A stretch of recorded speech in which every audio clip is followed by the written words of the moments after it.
Debt collectors are suing people over $500. That's right, a measly $500. Now, most people would think that, well, that's petty, right? However, they have this thing, they call it mass suing, all right? And you may have an account that may fall in that line. And let me explain to you why, okay? It's a dirty tactic they're using, all right? So basically, most people don't think that a collection company will sue you over $500. It's too small. But with them doing mass suing, so that means that they may have 10,000 accounts and all these people owe $500.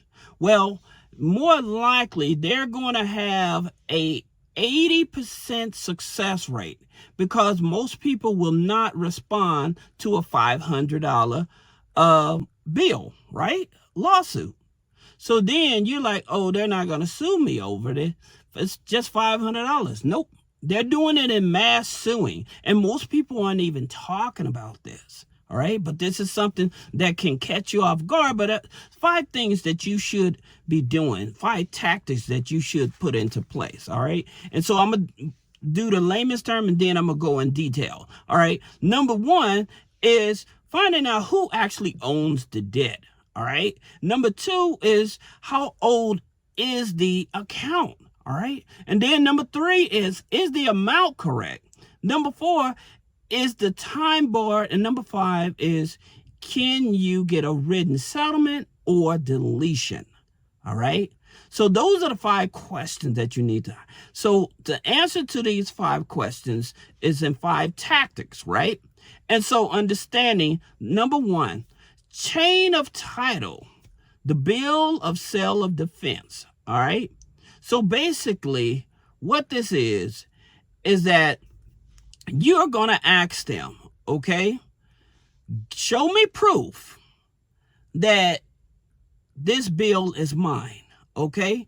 And show me proof that this bill was in from the original creditor, all right? So usually what happens is that with collection companies and debt buyers, they usually buy in bulk, all right?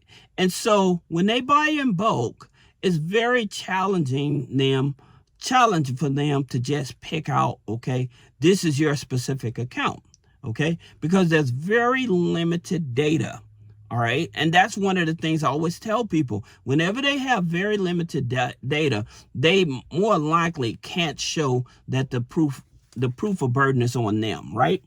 And so that's the reason why I tell people you have to be very careful. Now, I would tell you, if you get sued or if you get that letter saying, hey, we're taking you to court, respond to it. Do not ignore it. Do not ignore it because that's an automatic judgment for them. All right. So you have to respond to it. All right. Even if it's just that $500. I'm telling you, do not ignore that. So number 2, this is a challenge loophole.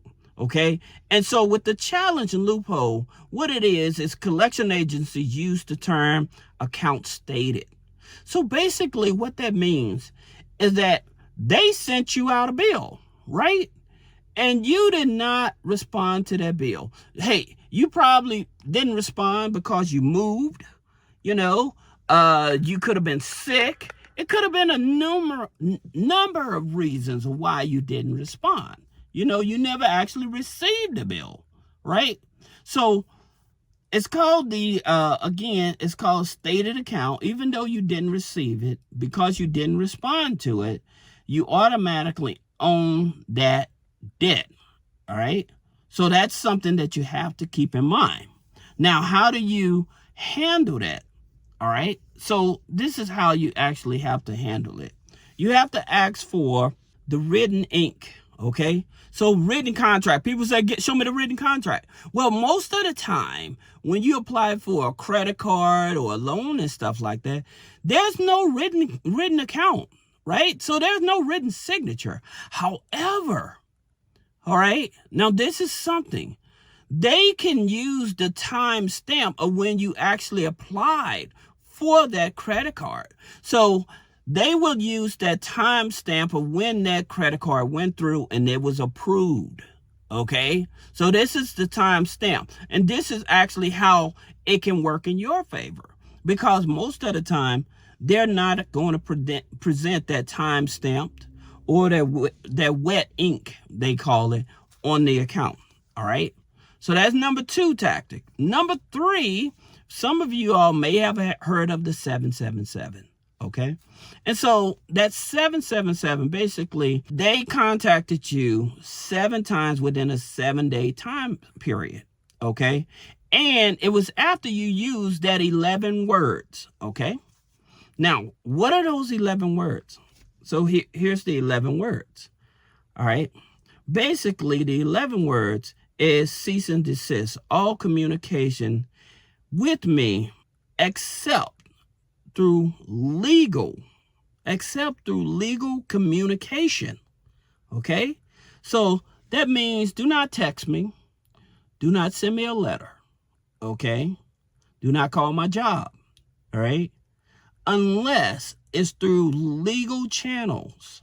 Okay, unless it's through legal channels, do not. And if they break that contacting you after you actually told them do not contact you, then now they put themselves in jeopardy. That's the reason they call it the 777. All right, called zombie debt.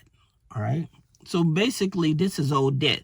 Like I said, whenever they buy accounts and stuff, like sometimes a original creditor, right, they may be getting ready to write off a debt. All right, and so yours may fall through the crack, and so they don't sell your debt. However, when they do decide to sell your debt, it may be that past the statutes. Okay, so sometimes debt collectors, original creditors, they'll just sit on it. You know, they done took the write-off through the IRS and stuff like that. That's the reason they call it a 1099-C. Okay, cancellation of debt. Now, here's the thing about it. Sorry about this, guys. Let me straighten this up. So here's the interesting thing about it. All right. So how do you handle the zombie debt? Now, the zombie debt, again, is statutes of limitations. Right? So there's 2 types of statutes of limitations. One is statutes of limitation. How long, and most people don't even know this, there's statutes of limitation of how long the debt can stay on the credit file, and there's statutes of limitation of how long they have until they sue you. Okay, so that's the reason why people get it mistaken. So whenever I'm talking to my clients and stuff, and we're looking at their credit file and stuff like that, or I ask them, I was like, okay, how long, what state are you in? So if I know what state you in, then I can know, okay, they have X amount of time before they can sue you, or after that amount of time, they can't sue you. Okay. So once I know that, then the second one is in terms of how long it's allowed to stay on your credit file. Okay. And again, like I said, it's 2 types. All right. Now, most of the time, it's usually about 6 years. After 6 years, they can't take any legal action against you. Okay. That's usually max. If it's over 6 years, they can't. Okay. Now, here's the big one that's regarding that most people don't know. Date of last payment. So if you get sued, right, on a phantom debt and on an old debt or a zombie debt, okay, if you get sued over on a old debt and you go to court, all you have to do is ask them, Your Honor, are they reporting the last date of payment? See, they have to go off the last date of payment in order to see if they qualifies as a debt to be sued upon. All right. So it's not when they charged off the debt. It's actually when the debt date of last payment. And a lot of people are not even aware of this as well. All right. Now, your last resort, if you just want to avoid being sued for a $500 debt. My thing is, I always say if it's less than $1,000, pay the man. And the logic behind that is that, one, if you go to challenge this, it's probably going to take you anywhere from 90 days up to a year going back and forth, okay? Especially now with the CFPB, they're so diluted in response time that it's going to take longer, all right? So a $500 debt, it's something that a lot of them may be willing to say, hey, let's do this. If you pay me up to 50, 60%, we'll do a pay for delete, all right? Because remember, they're only paying anywhere from 75 cents to maybe $5, okay, for these accounts. So they're not paying a whole lot of money for this here debt. So the thing about it, your leverage is, okay, if I pay it off, you're going to delete it like never happened, all right?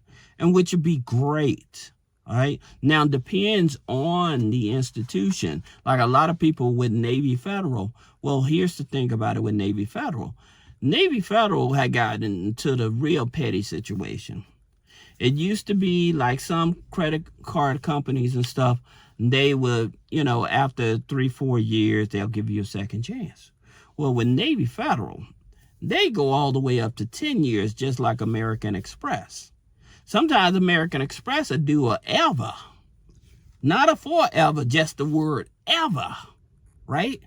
If you don't pay them back, you know. So again, with Navy Federal, for most people that don't know, more likely it's up to 10 years, okay? Sometimes you may slip through the back door or something like that, but most of the time, if you owe them a debt and you never pay it, you know, you're on the list for 10 years, all right? So I hope this video helps you. If you have any questions about business credit funding, personal credit funding, challenging negative items on the credit and stuff like that, schedule a one-on-one consultation. Thank you.